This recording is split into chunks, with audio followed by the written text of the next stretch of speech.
ഏയ് ഓണത്തിന്റെ ബോണസിന്റെ കാര്യം വല്ലതും അറിഞ്ഞോ? ഞാൻ 2 ദിവസം ലീവായിരുന്നു, വല്ലതും പറഞ്ഞായിരുന്നു? പുതിയ കടയൊക്കെ അല്ലേ, എന്താണെന്ന് അറിഞ്ഞത് ഇപ്രാവശ്യം. എന്തായാലും വരുമ്പോ ചോദിച്ചു നോക്കാം നമുക്ക്. ആരാ ഇവിടെ സ്കിന്നിന്റെ വർക്കും ഫേഷ്യലൊക്കെ കൂടുതൽ ചെയ്തേക്കുന്നത്, അതുകൊണ്ട് എനിക്ക് തവണ എന്തായാലും ഒരു കാര്യമായിട്ട് കാണും. എങ്കിൽ പിന്നെ ഞാനൊരു സീനിയാരിറ്റി, എനിക്കല്ലേ തരേണ്ടത്. ഏയ് അപ്പൊ ഞാൻ പൊട്ടനോ? ഈ മാസം കൂടുതൽ വർക്കെടുത്ത് ഞാനല്ലയോ? പഠിക്കാൻ വന്നെങ്കിൽ എനിക്കും വല്ല തലവഴിക്കുമല്ലേ അണ്ണാ? എന്തെങ്കിലുമൊക്കെ ഒന്ന് കിട്ടിയാൽ കൊള്ളായിരുന്നു. നിനക്ക് കിട്ടും ഉണ്ട. അതെ, എല്ലാരും ഉണ്ടല്ലോ. ഓണമായിട്ട് എനിക്കൊരു ചെറിയ പരിപാടി ഉണ്ട്. എന്താണ് പരിപാടി? എന്നാ പരിപാടിയൊക്കെ ആയിട്ട് നമ്മളെ കൂടെ ഒക്കെ വിളി.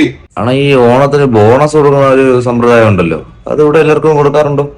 എന്തോന്ന് പറഞ്ഞത് ഞാൻ കേട്ടില്ല. എടാ ബിലാലെ, ഇവിടെ തോളന്ന് ചൊറിഞ്ഞാണ് കടിക്കണ്ട. എടാ ഞാൻ അവന്റെ അടുത്തല്ലേ പറഞ്ഞത്, നീ എന്തിനാണ് ചൊറിയണത്? ഒരു കേടാണ്.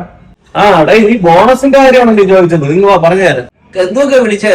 ബോണസിന്റെ കാര്യം എന്തുവാ കാര്യം പറഞ്ഞു? എടാ ബോണസിന്റെ കാര്യമാണ് ഞാൻ നിങ്ങളുടെ അടുത്ത് ബോണസ് ചോദിക്കാനായിട്ട് ഇരിക്കുന്നത്. കാര്യം ഞാൻ ഒരു പരിപാടി ഉണ്ടെന്ന് പറഞ്ഞല്ലോ. ഇന്ന് ഞാൻ വൈകിട്ട് മൂന്നാർ പോവുകയാണ്. എന്റെ ഗൂഗിൾ പേ നമ്പർ അറിയല്ല, എല്ലാരും 500 വെച്ച് കിട്ടണം. പെട്രോൾ അടിക്കാൻ ഒരു വകയില്ല. കിട്ടിയില്ല, പഠിക്കാൻ നിൽക്കുന്നോണ്ട് എനിക്ക് ബോണസ് ഇല്ല. അതല്ലേ ഇപ്പൊ എങ്ങനെ ഇരിക്കുന്നു? തന്നാ നല്ലപോലെ നിങ്ങൾക്ക് തന്നല്ല, അത് മതി. പോടാ പോടാ.